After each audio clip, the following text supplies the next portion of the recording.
Welcome to Haunted BC, where history doesn't sleep and the past sometimes peers out through the windows of the present.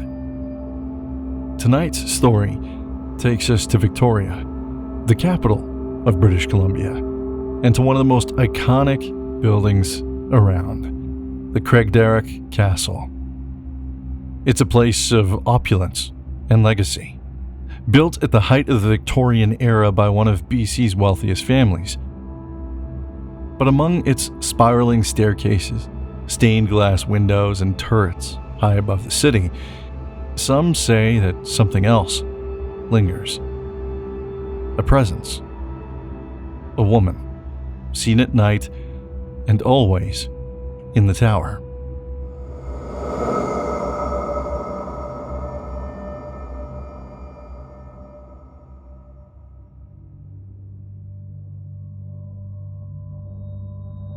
Craigdarroch Castle was commissioned in 1887 by Robert Dunsmuir, a coal magnate whose wealth helped shape much of British Columbia's infrastructure in the late 19th century. Dunsmuir envisioned the mansion as a symbol of his success, a sprawling 39-room estate, perched high on a hill overlooking the harbor. But Robert never lived to see it completed. He died in 1889. 1 year before the construction was finished. The castle was instead occupied by his widow, Joan, and several of their children. While the home was never intended to be eerie, the circumstances surrounding its legacy, untimely deaths, family discord, and more than a century of whispers, have turned it into one of the most talked about haunted sites on Vancouver Island.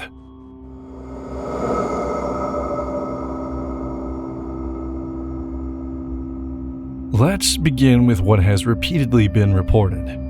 Several individuals, some local, others tourists, have independently described seeing a woman in white, standing alone in the tower room of Craigdarroch Castle at night.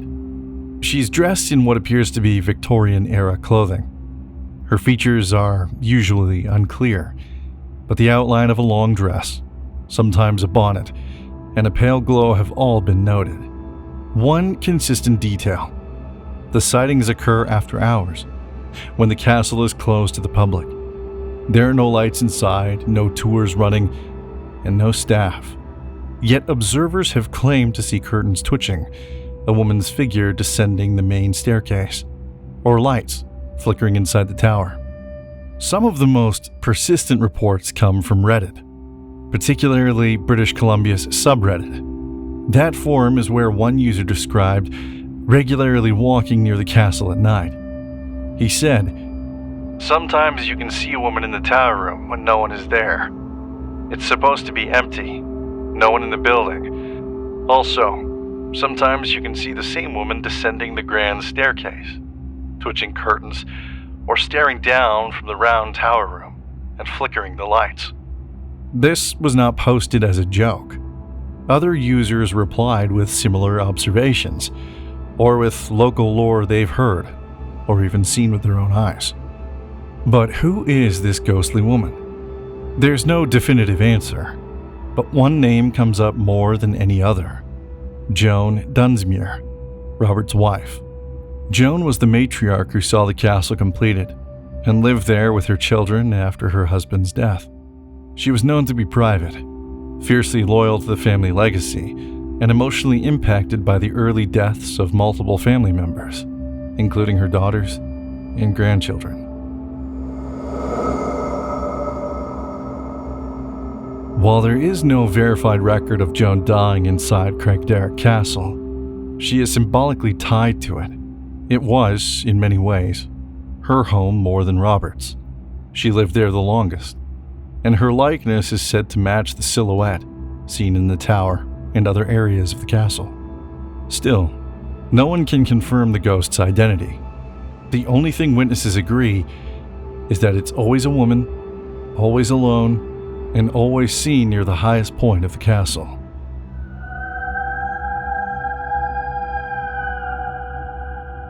Craigdarroch Castle has seen many uses over the years. After the Dunsmuir family moved out, it became a military hospital during World War I, then a conservatory for music, and later an office for the Victoria School Board.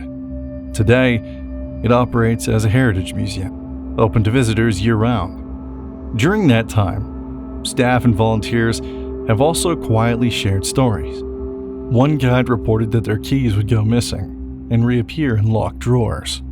Another mentioned hearing a woman's footsteps walking on the upper floors of the castle after it was fully closed and alarms were set. Some tourists have asked, unprompted, who the woman was watching them from the tower, not knowing the room was inaccessible at the time. Again, none of these accounts are officially endorsed by the museum. Craigdarroch Castle does not advertise itself as haunted. The stories survive through quiet testimony, folklore, and repeated unsolicited observations of everyday people. Skeptics will say that the flickering lights can be explained by old wiring, that movement in the window could be a reflection from street lamps or passing cars, that a Victorian home viewed at night from the right distance plays tricks on the eye, especially at night. And they may be right, but the consistency of the reports, the repetition of the same details across decades from unrelated witnesses, that kind of haunting doesn't ask for attention, but simply exists, quietly, persistently. One thing is certain. The tower room has become the heart of a legend. It's a small space at the top of a spiral staircase, surrounded by stained glass and built to provide a panoramic view of Victoria's cityscape and harbor. Many who visit feel a strange pull to that spot. Some say it's the best view in the house. Others describe a strange pressure in the chest, a sense of being observed, not by something malevolent, but by something lonely.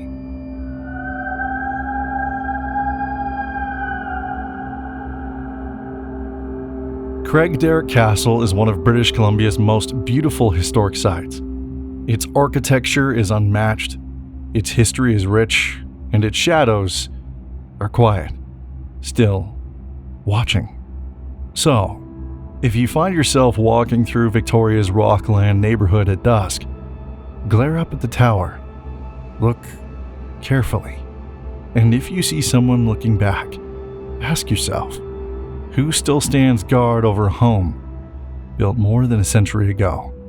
Who still waits in the window long after the lights go out?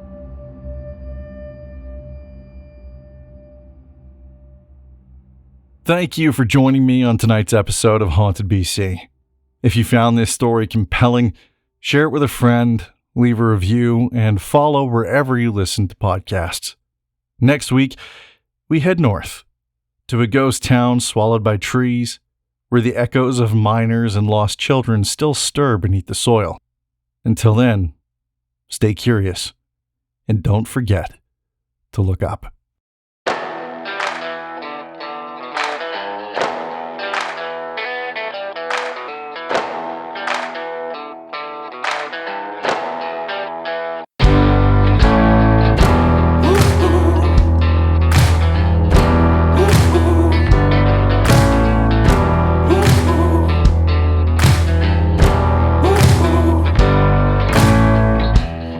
That voice getting louder and keeps my back to the wall.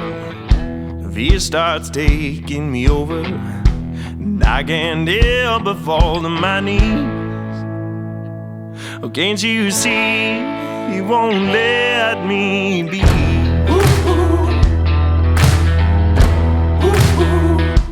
Tears me down till I'm begging for rest. Heart so loud as it beats in my chest. Can't get down, no, we can't have the best of me. No, the devil's got no hold on me.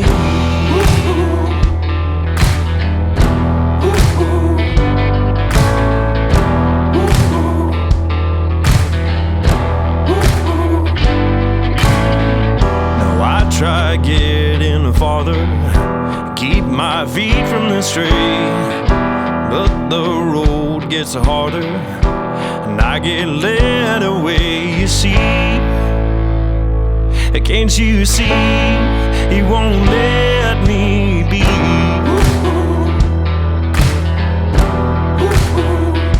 He tears me down till I'm begging for rest.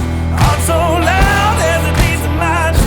I can't get down, no, he can't have the best of me. No, the devil's got no hold on me.